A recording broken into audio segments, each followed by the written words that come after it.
It looks like the golden boy Oscar De La Hoya is sticking his nose in Terence Crawford and Errol Spence business once again, y'all. He's telling Terence Crawford, you need me to negotiate with Al Heyman. Come to Golden Boy and I'll be more than happy to assist you. Before we get into this next video, make sure that y'all hit my like button and subscribe to the channel if you're not already subbed to the channel. What's happening with it, y'all? It looked like the old golden boy Oscar De La Hoya, he feeling himself. Y'all see the hashtag Golden Boy Make It Happen, and he referring to the Gervonta Tank Davis and Ryan Garcia fight. And if you want to keep it a buck with that, he ain't make shit happen, because we just heard Sanicia Estrada talk about Golden Boy, and she said all of the dealings that she had, all of the contracts that she had, all of the fight negotiations, Oscar De La Hoya was nowhere to be found because he don't do none of the business. He ain't nowhere to be found. He don't do none of the business for his own company. But he want to pretend like he's the reason that this Gervonta Tank Davis and Ryan Garcia fight is close to happening. When the truth is, he probably didn't want the fight to happen. Remember, just a couple years ago, Tank Davis, oh no, Tank is too dangerous for Ryan. No, he ain't want the fight to happen. But Ryan Garcia stood on his square and he said, you know what? You gonna make this fight happen or I'm leaving and I'm suing your ass. We can go to court. Make the fight happen. You my promoter and you work for me. He really didn't have no choice but to make the fight happen, or Ryan Garcia was gonna act up like a badass kid. Now, last time we heard Oscar De La Hoya talking about Al Heyman, he was shitting on Al Heyman, talking about, please, let's just get this deal done without Al Heyman involved. But we'll get to all of that. We also heard him sticking his nose in Errol Spence and Terence Crawford business. You know what I'm talking about? Cheerleading on the sideline for Bud. Bud, yeah, I agree with Bud. I stand with Bud Crawford. Yeah, Bud, tell him. Somebody needs to tell him. Somebody needs to expose Al Heyman and the PBC. Yeah, Bud. You know, sticking his nose in their business, some shit that didn't have nothing to do with him. And I'm talking about the Terence Crawford and Errol Spence when they start going back and forth on Twitter.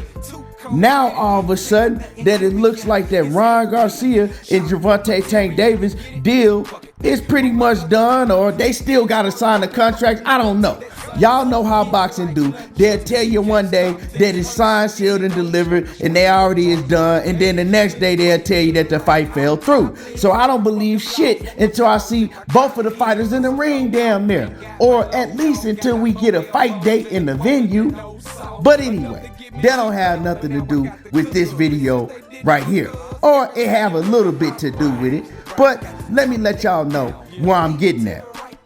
So we all know that Terence Crawford, he's doing his interviews and he's playing the victim role. He's trying to pretend like that he did everything he possibly could to get the Errol Spence fight done. But he also said, hey, I didn't trust my lawyer. So I went to the table and I was the one on the phone calls and I was the one in the meetings talking to Al Heyman myself.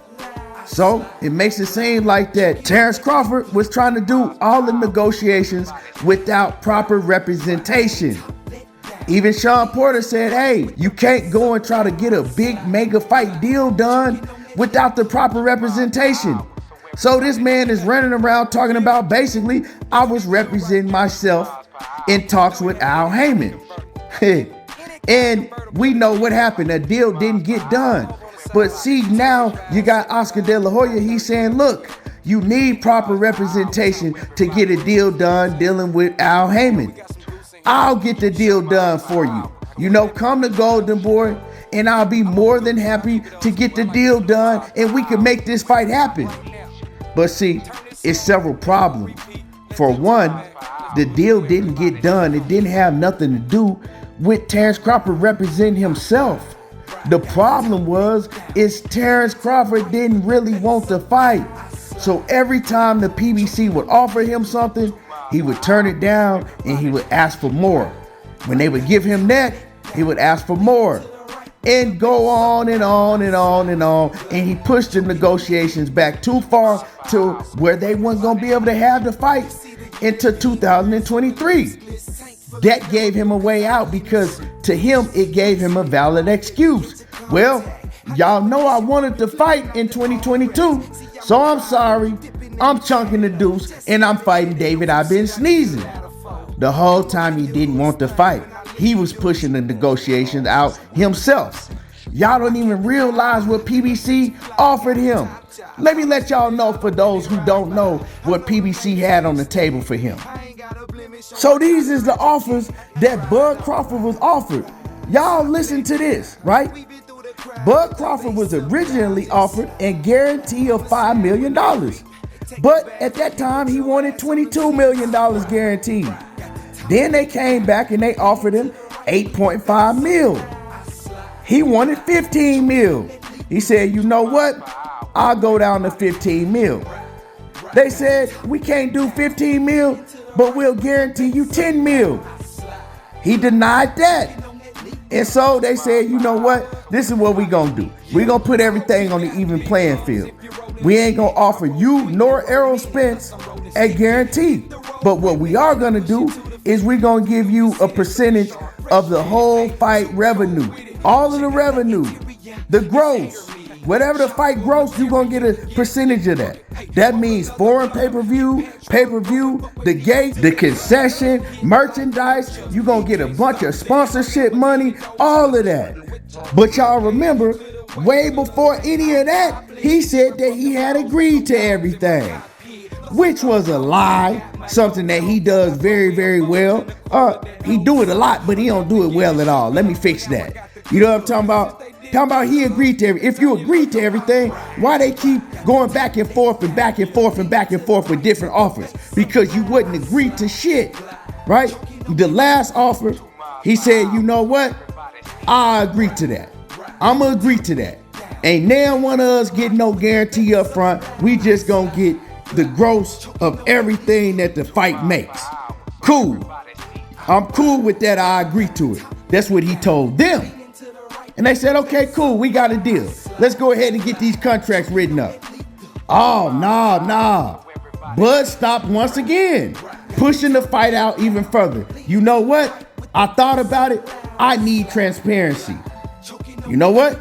I need to talk to Al Haymon face to face, because I need to let you know that I'm asking for transparency in this contract. Al Haymon said, you know what? We'll go ahead and give you that. Well, nah, you know what? What else I want? On top of transparency, I want to be the last to walk out to the ring. Even though I only got one belt and Errol Spence got 3, I want to be the last fighter to walk out to the ring. Let me see how EJ feel about that. EJ say, man, I'm sick of this dude. Just make the fight happen. He can walk out last. I ain't even tripping. Hey, Mr. Crawford, this is Steven Espinoza on behalf of Al Haymon. We got everything that you asked for. We're going to give you all the transparency. We're going to open up the books, even though Al Haymon usually doesn't do that, but he's going to do it for you, Bud Crawford. You know, we're also going to let you walk to the ring last, even though you only have one title. We're going to give you everything you want. We're going to roll out the red carpet for you. We got you, buddy. Here it is. Here's the contract. Go ahead and sign it and get back with us. That man go missing for 14 days. Next thing we hear from him, he signed with BLK Prime. So my point is, it wasn't negotiation problems. It wasn't that he needed proper representation. The man didn't want to fight. He told y'all that he had been negotiating and talking to BLK Prime the whole time because he was looking for a way out of the fight. He was just waiting around to see what they was gonna give to him. So it is what it is. And for Oscar De La Hoya to prance around acting like he gonna get some shit done, wasn't you just complaining about, oh man, Al Haymon this and Al Haymon that? I'm gonna expose Al Haymon. I'm gonna do a live stream and I'm gonna expose Al Haymon. People need to know. I wanna know what happened to that live stream. What happened to you going on live exposing Al Haymon? Yeah, you was just running your mouth high off that cocaine once again. And then when you came down from your high, you figured out you didn't have shit to expose. Anyway, Oscar De La Hoya, once again, sticking his nose, right? He good at sticking his nose in shit. Sticking his nose in some shit that he ain't got nothing to do with. talking about he could get the fight done for Terence Crawford. Want Terence Crawford to come to Golden Boy and rock with him. Let me know what y'all think about this. Hit my like button, subscribe to the channel if you're not already subbed to the channel, and y'all already know how I do. There you go, talking that boxing again, and I'm gone. Different from them laws, won't no dogs in my cockpit. Plus I'm throwed off, ain't got my load off. Got about 4 elbows and a quota that no soft. Enough to get me shook up, but now I got the cook up. And since they didn't book us, every time you look up, I'm riding. Got the top let down, leaning to the right.